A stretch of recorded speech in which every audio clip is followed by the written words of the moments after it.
ہارون رشید کے دور میں ایک بار بہت بڑا قحط پڑ گیا۔ اس قحط کے اثرات سمرقند سے لے کر بغداد تک اور کوفہ سے لے کر مراکش تک ظاہر ہونے لگے۔ ہارون رشید نے اس قحط سے نمٹنے کے لیے تمام تدبیریں آزما لی۔ اس نے غلے کے گودام کھول دیے، ٹیکس معاف کر دیے، پوری سلطنت میں سرکاری لنگر خانے قائم کر دیے اور تمام امراء اور تاجروں کو متاثرین کی مدد کے لیے حکم جاری کر دیا۔ لیکن اس کے باوجود عوام کے حالات ٹھیک نہ ہوئے۔ ایک رات ہارون الرشید شدید پریشانی میں تھا، اسے نیند نہیں آ رہی تھی۔ اس عالم میں اس نے اپنے وزیر اعظم یحییٰ بن خالد کو طلب کیا۔ یحییٰ بن خالد ہارون رشید کا استاد بھی تھا۔ اس نے بچپن سے بادشاہ کی تربیت کی تھی۔ ہارون رشید نے یحییٰ خالد سے کہا، استاد محترم، آپ مجھے کوئی ایسی کہانی، کوئی ایسی داستان سنائیں جسے سن کر مجھے قرار آ جائے۔ یحییٰ بن خالد مسکرایا اور عرض کیا، بادشاہ سلامت، میں نے اللہ کے کسی نبی کی حیات طیبہ میں ایک داستان پڑھی تھی۔ داستان مقدر، قسمت اور اللہ کی رضا کی سب سے بڑی اور شاندار تشریح ہے۔ آپ اگر اجازت دیں تو میں وہ داستان آپ کے سامنے دہرا دوں۔ بادشاہ نے بے چینی سے فرمایا، یا استاد فوراً فرمائیے، میری جان حلق میں اٹک رہی ہے۔ یحییٰ خالد نے عرض کیا، کسی جنگل میں ایک بندریا سفر کے لیے روانہ ہونے لگی۔ اس کا ایک بچہ تھا، وہ بچے کو ساتھ نہیں لے جا سکتی تھی۔ چنانچہ وہ شیر کے پاس گئی اور اس سے عرض کیا، جناب، آپ جنگل کے بادشاہ ہیں، میں سفر پر روانہ ہونے لگی ہوں، میری خواہش ہے آپ میرے بچے کی حفاظت اپنے ذمے لے لیں۔ شیر نے حامی بھر لی۔ بندریا نے اپنا بچہ شیر کے حوالے کر دیا۔ شیر نے بچہ اپنے کندھے پر بٹھا لیا۔ بندریا سفر پر روانہ ہو گئی۔ اب شیر روزانہ بندر کے بچے کو کندھے پر بٹھاتا اور جنگل میں اپنے روزمرہ کے کام کرتا رہتا۔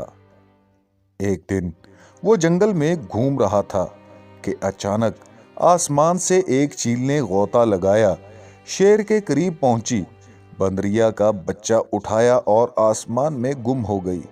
شیر جنگل میں بھاگا، دوڑا، لیکن وہ چیل کو نہ پکڑ سکا۔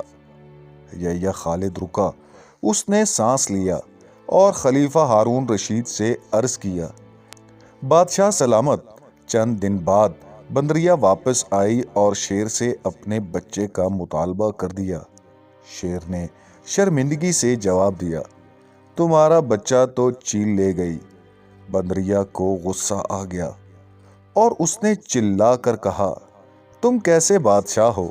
تم ایک امانت کی حفاظت نہیں کر سکے، تم اس سارے جنگل کا نظام کیسے چلاؤ گے؟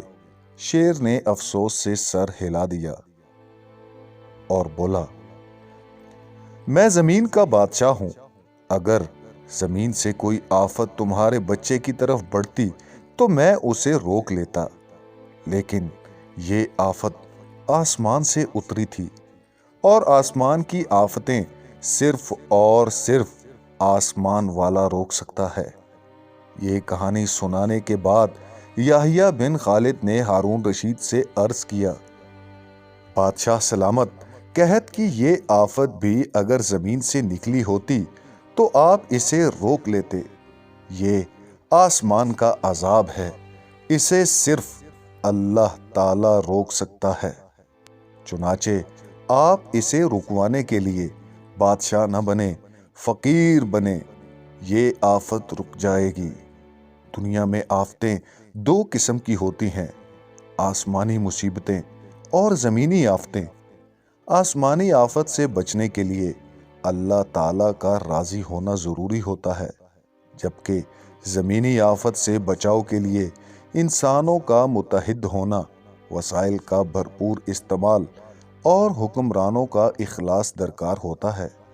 یحییٰ بن خالد نے ہارون رشید کو کہا تھا، آسمانی آفتیں اس وقت تک ختم نہیں ہوتی جب تک انسان اپنے رب کو راضی نہیں کر لیتا، اور اس آفت کا مقابلہ بادشاہ بن کر نہیں کر سکیں گے۔ چنانچہ آپ فقیر بن جائیں، اللہ کے حضور گر جائیں، اس سے توبہ کیجئے، اس سے مدد مانگیے۔